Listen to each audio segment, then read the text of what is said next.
Quit your whimpering. So we finally got the Spider-Man trailer, and man, does it hit. Spider-Man seems really lonely. Real quick, before we jump into the trailer, if you haven't yet, hit that subscribe button so you don't miss out on any future trailer breakdowns. So at the beginning of the trailer, we see Spider-Man just sitting on top of a building, just by himself, watching his friends, Ned and MJ, living their lives through social media, and they're celebrating the fact that it's the first day at MIT. Then we see Spider-Man mask up after that and jump off the building, but I just want to say the visuals look amazing. We even get an up-close shot of like his eyes when he's flying down the side of the building. Then it cuts to like a montage of clips of Ned, MJ, and Peter, and it sounds like Peter's reading a note he wrote to them, introducing himself, saying, "Hi, I'm Peter. You don't remember me, but we used to know each other." Then it goes on to explain what happened, why nobody remembers him. The scene kind of shows MJ and Ned living their lives and Spider-Man living his separate life from them. Then it cuts to Spider-Man standing in the center of the road and gets hit by a van. Now, this isn't just a random van. Frank Castle, the Punisher, hit him with his van. Then we see Spider-Man climb onto the hood of the van and say, "What the hell, Frank? You just hit me with your van." Then we see Frank point a gun at Spider-Man and say, "Quit your whimpering." Then Spider-Man just webs up the gun right away. Then Frank just still shoots the gun, blows him off the front of the hood. Spider-Man swings back in through the windshield, takes them both out of the van, and then Frank is in the road. He goes, "Mother," and Spider-Man webs his mouth shut so he doesn't cuss. Then the trailer cuts to Spider-Man, I'm thinking in a subway system or something. It's a dark area, but he looks really sick and then he collapses. Next, we see him waking up in like a spiderweb cocoon on the side of the building.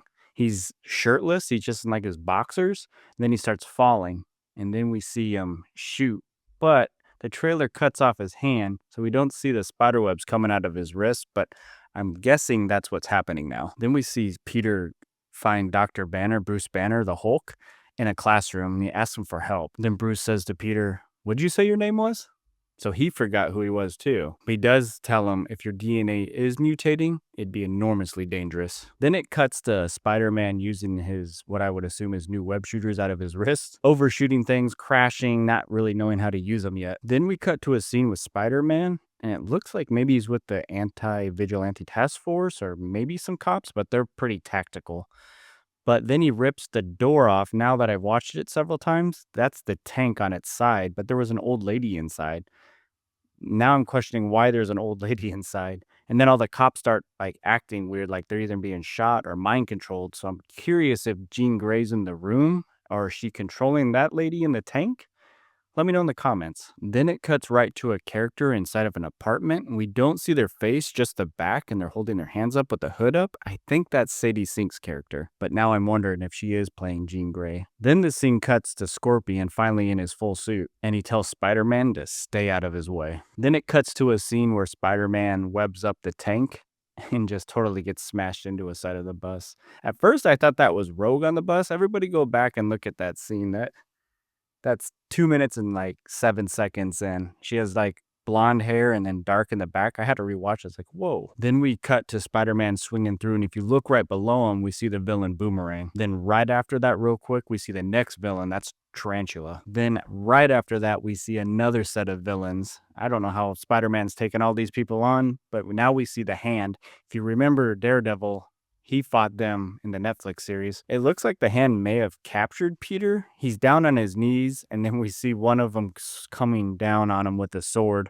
Peter's eyes turn completely black, and he shoots a web onto the sword and just shatters the guy's sword. Then the next clip shows Spider-Man jumping out of the building and like a bunch of Hand members coming up to him, and he's jumping towards them. And then it ends. Then the Spider-Man Brand New Day logo pops up, and then we get one more ending clip with MJ, Ned, and Peter. Peter has flowers in his hands, and MJ's like, "Nice flowers." And Peter's like, "They're a housewarming gift." Then MJ introduces herself, says, "Hi, I'm MJ." And Peter's like, "I'm just a neighbor from across the hall." Then MJ's like, "Oh, a friendly neighbor." And then Peter almost chokes on his drink. I think that hints at him being the friendly neighborhood Spider-Man. So what'd you guys think of this trailer? Did you like it? I did notice that we didn't see Sadie Sink's character fully in this trailer, and we didn't see Tombstone. Let me know if you think Marvel's hiding something bigger for the next trailer. Let me know your thoughts in the comments.